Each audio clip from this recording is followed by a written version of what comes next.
Hi guys, so welcome back to Still Waters. The next episode and next update. We've got good news and we've got bad news. So bad news, we've had a bit more rain, so a lot of my Sibunga and my ruts have washed out. Half good news with that is where I placed the rocks and the ruts that I had, all the furrows that I had dug to redirect the water, they have stayed intact. They've worked a little bit, so it's not as bad as the previous flood, or a bit of rain at least, not even a flood. But it has given me more work, which is why I'm very sweaty already. I'm not even anywhere near close to being done. So some good news is, we remember from the last episode, we finished the top bit of fencing, the second bit of fencing we've done all the way down to the krans, and today we've started the last bit of fencing. So I reckon our next visit here, the entire farm will be completely fenced in. And where I'm standing now, we've got to just put the gate up. We've already got the gate, already got the hinges, also considering putting it on runner as well. We'll try to put it on the hinges first and see how heavy it is, but it should be fine.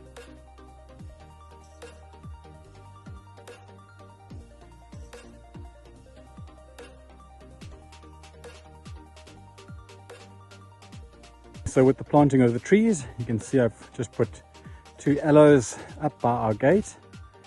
And well, this is where the gate will go, and there's old Triton. And yeah, as I said, everything's really green at the moment. You can see the krans in the background, rainy season. So although you can see the entrance to the farm, I mean, look at those nice little ruts that have started eroding out. So this part I haven't even started working on, but the idea is every little mound, or where just before it gets steep, we'll just dig a little trench to help redirect the water off the road, so it stays with the plants and doesn't erode and make the area worse, because obviously this is going to be a problem and it's not great for nature and for driving along.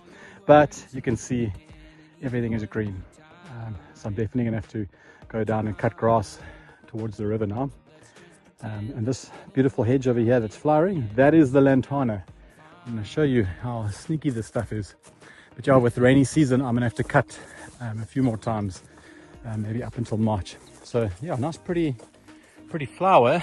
But if I come closer, I don't know if you can see, look at all the little barbs sticking out. If I put my finger there, I mean, look how small it is. And those little barbs all just get stuck in you. It's a dreadful plant. I know in some places they actually farm it, but yeah, it is a pain in the butt. So I can see the previous owner obviously just graded and pushed with a bush cutter or whatever, everything to the side, but the actual roots and that's still sitting there, and this stuff just grows again. So I'm gonna have to deal with this. But maybe if you guys have got any ideas, things that are natural, that won't harm anything else in the area, I'd love some advice. I've heard a few things, but obviously I'm not at that point yet, so I'm happy to get more advice. And yeah, so let's take a drive down. I'll show you what the road looks like.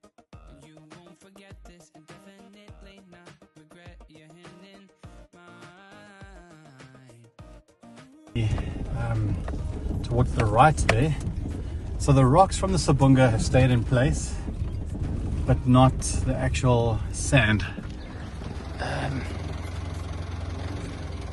So at least the rocks are there. That tells me that something is slowing down, but it tells me that it's not 100% working.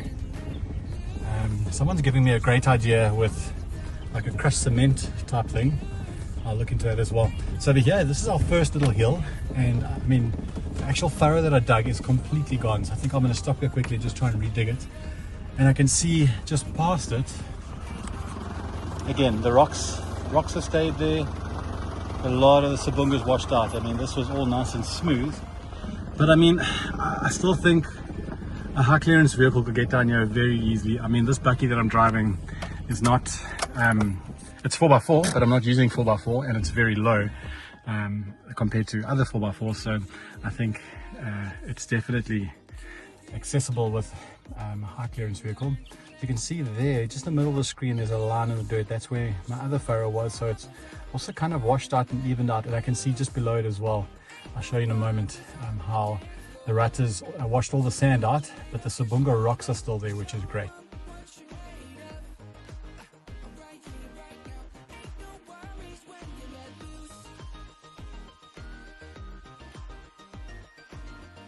All right, so I've just redug out the furrow. It wasn't too bad, but I could see on the right hand side over here it had filled up with quite a bit of silt, so it was struggling to get the water down. So you can see here all this big rut over here. The rocks are still there, but the actual sabunga that was on top to make it even is washed out. So not as bad. I mean, the last bit of rain, this completely washed out, and I had to redo all of this. So it tells me I'm winning, but it also tells me I haven't won. So still a bit more.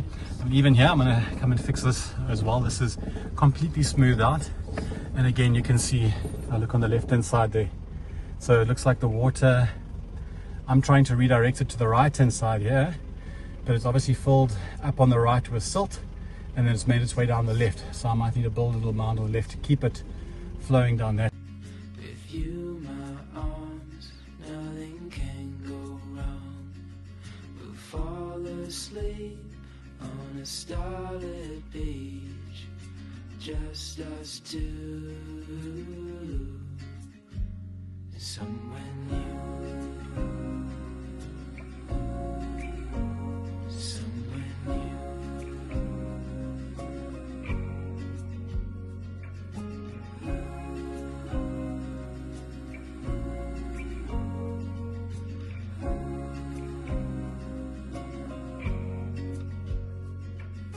Just us two.